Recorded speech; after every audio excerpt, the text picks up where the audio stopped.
Guys, What is it, son? you're not gonna believe this.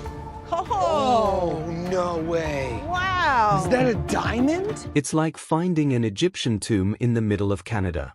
The Oak Island Mystery, a puzzle that has consumed fortunes and lives for over 200 years, has finally been solved. The History Channel confirms the Lagina brothers have located the treasure, and the contents are world-changing.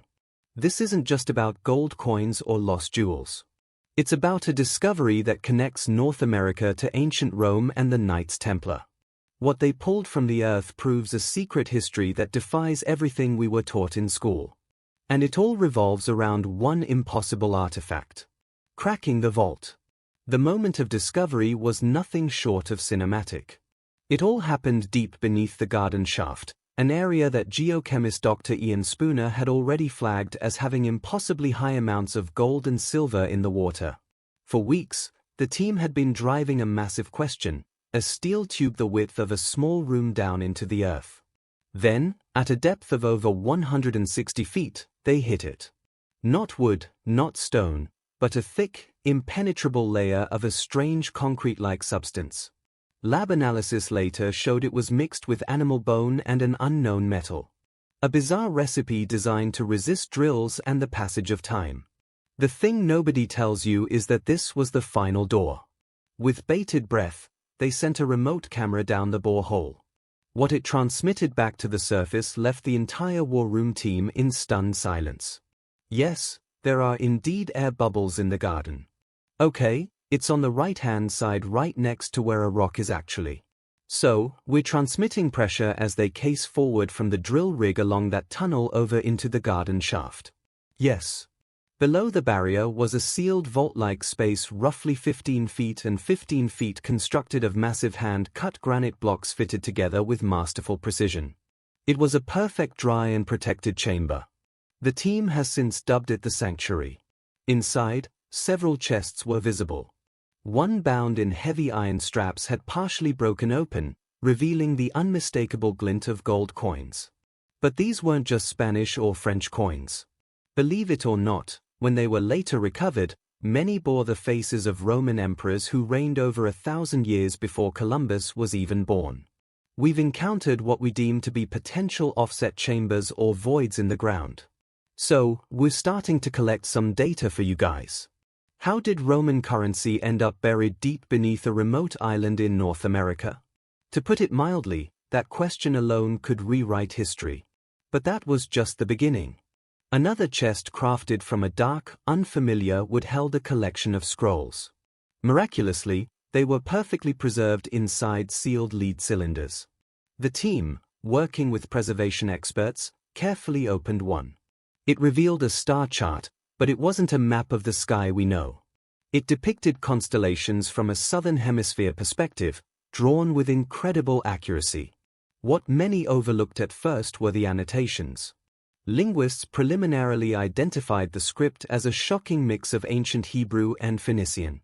You see, all those experts who dismissed the 90-oot stone as a 19th-century hoax are probably eating their words right now. The centerpiece, however, was what made everyone's jaw drop. You know, it's not detailed anymore. And I suppose the salient point is how heavy it is. Appeared to be made out of bronze. Appeared to be well weighted. What year would this have been made?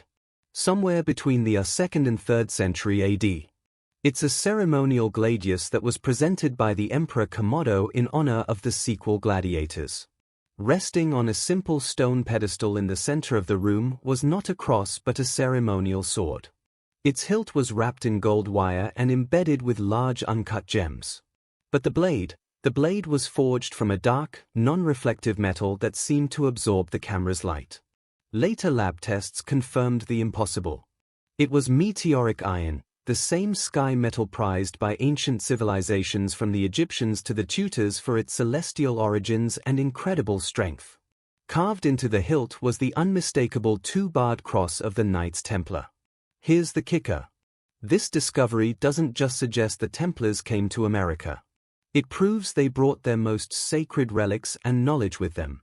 Flanking the pedestal were two human skeletons carefully placed as if they were standing guard for eternity.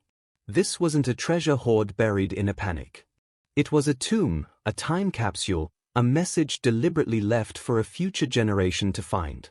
This find makes the 6 lives tragically lost over the 2-century search feel like part of an epic saga that has finally reached its climax. The long-standing legend claiming a 7th person must perish before the island gives up its secrets now feels eerily prophetic. Though thankfully the final discovery was made without further tragedy.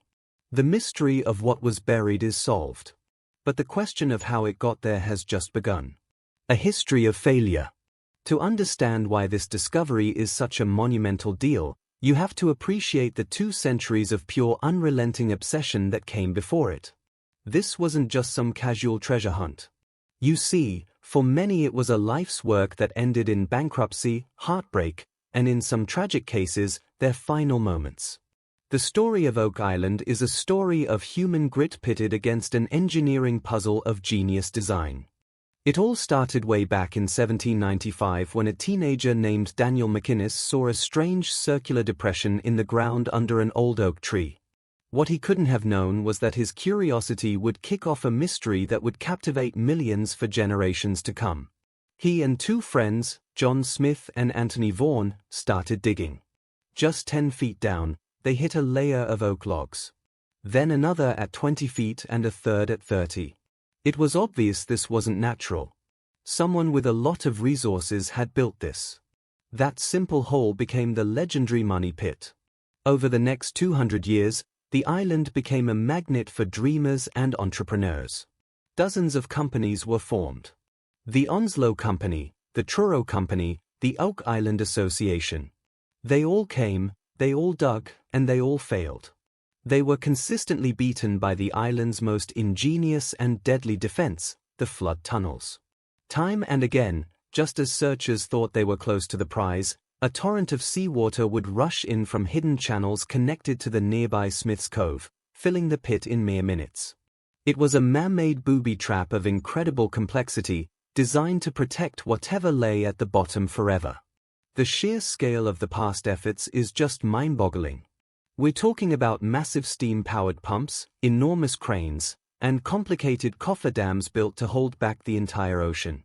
In the 1960s, a treasure hunter named Robert Dunfield took a brute force approach. He brought in heavy bulldozers and excavators, digging a massive crater over 100 feet deep and 130 feet wide. He basically reshaped a huge part of the island, but found no treasure chest. All his efforts revealed was more evidence of tunnels and backfilled shafts, a maze designed by a master. And then there's the human cost. The thing nobody tells you is that this hunt has a dark side. 6 people have perished in the quest. The first was in 1861 when a pump engine boiler exploded. The most recent tragedy was in 1965 when Robert Russell, his son, and 2 colleagues were overcome by fumes in one of the pits. This grim history gave rise to the infamous legend that 7 people must meet their end before the treasure can be found. It's a somber backdrop to the recent victory and a stark reminder of the real dangers involved. The theories about what was down there were as wild as the search itself. Was it Captain Kidd's pirate booty, the lost crown jewels of France? Or perhaps Francis Bacon's original manuscripts proving he wrote Shakespeare's plays? But the most tantalizing theory of all, the one that always seemed the most epic, was the lost treasure of the Knights Templar, which could include anything from their vast wealth to the Holy Grail itself.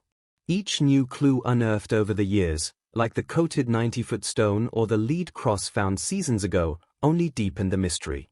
Every generation of searchers added their own chapter to the legend, passing the torch of obsession down through time.